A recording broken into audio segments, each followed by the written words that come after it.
Naku, kahapon pa hindi nauwi ang asawa ko. Baka ano na nangyari doon. Kinakabahan na ako.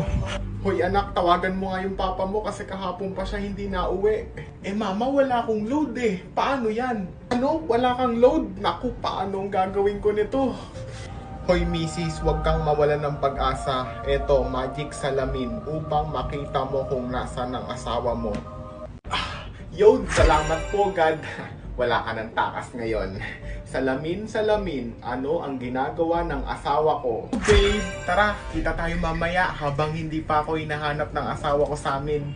Babe, aba, may kabit na palang ibang babae ang tatay mo. Sige babe, kita tayo sa McJollibee mamaya. Hoy ikaw, kaya pala hindi ka na uwi, may kabit ka na palang iba. Lagot ka sa akin, wag kang uuwi ng bahay ah. Wag kang uuwi. Naku, paano nangyari yun? Patay ako nito.